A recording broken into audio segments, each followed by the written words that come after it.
আসসালামু আলাইকুম। আমাদের ইজিকাজ সফটওয়্যারটি ব্যবহার করে যদি আপনি ওয়েব ভার্সনে অ্যাটেন্ডেন্স দিতে চান, তাহলে সর্বপ্রথম আমাদের আসতে হবে ইজিকাজ সফটওয়্যারটির লগইন ড্যাশবোর্ডে। লগইন ড্যাশবোর্ডে আসার পর আমরা এদিকে ৩টি ফিল্ড দেখতে পাবো। এটা হচ্ছে কোম্পানি কোড, এটা হচ্ছে ইউজার আইডি অ্যান্ড এটা হচ্ছে ইউজার আইডি পাসওয়ার্ড। আমরা আমাদের কোম্পানি কোডটি দিব, ইউজার আইডি দিব অ্যান্ড ইউজার আইডি পাসওয়ার্ডটি দিব। দেওয়ার পর আমরা এদিকে সাইন ইন করব। সাইন ইন করার পর আমাদের ড্যাশবোর্ডে নিয়ে যাবে। ড্যাশবোর্ডে যাওয়ার পর প্রথমে আমরা দেখতে পাবো অ্যাটেন্ডেন্স ক্যালেন্ডার। অ্যাটেন্ডেন্স ক্যালেন্ডারে আমরা কোন দিন কখন অফিসে ইন হয়েছি এবং আউট হয়েছি এটা দেখাবে। যেহেতু আমরা আজকে অ্যাটেন্ডেন্স দিব, সেক্ষেত্রে আমরা লেফট সাইডে অ্যাটেন্ডেন্স বার আছে, অ্যাটেন্ডেন্সে ক্লিক করব। অ্যাটেন্ডেন্সে ক্লিক করার পর আমাদের এরকম একটি ইন্টারফেস আসবে। এখানে আমরা পাঞ্চ ইন অ্যান্ড আউট, এখানে ক্লিক করলে পাঞ্চ ইন অ্যান্ড আউট হবে। আমরা এদিকে আমাদের কমেন্টসও দিতে পারবো। আমরা কমেন্টসে জাস্ট টেস্ট দিতেছি।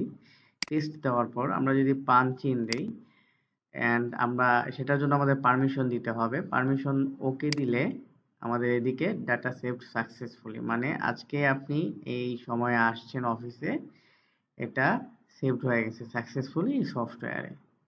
That's it.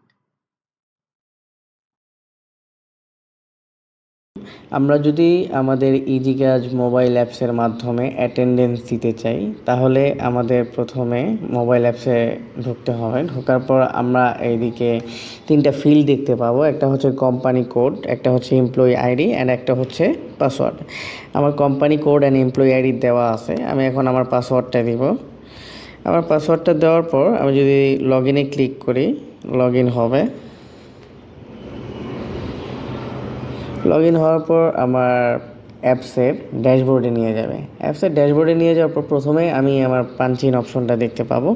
আমি যদি এখন পাঞ্চ ইন দেই, তাহলে আমাকে দেখাবে আমি অ্যাকচুয়ালি কোথা থেকে পাঞ্চ ইন দিচ্ছি। আমার অফিস থেকে যদি নির্ধারিত একটা রেডিয়াসের মধ্যে দিয়ে রাখে, লাইক আমার অফিসের লোকেশন থেকে 30 মিটার্সের মধ্যে, তাহলে আমার এটা আসবে। তারপর আমি পাঞ্চ ইন দিতে পারবো, তাছাড়া আমি পারবো না। হ্যাঁ, তারপর আমি যদি এদিকে টেস্টিং পারপাসে কোনো কমেন্টস দিই, কমেন্টস দিতে পারবো। জাস্ট টেস্ট লিখে পাঞ্চ ইন দিলাম, আমার পাঞ্চ ইন অটো হয়ে গেছে।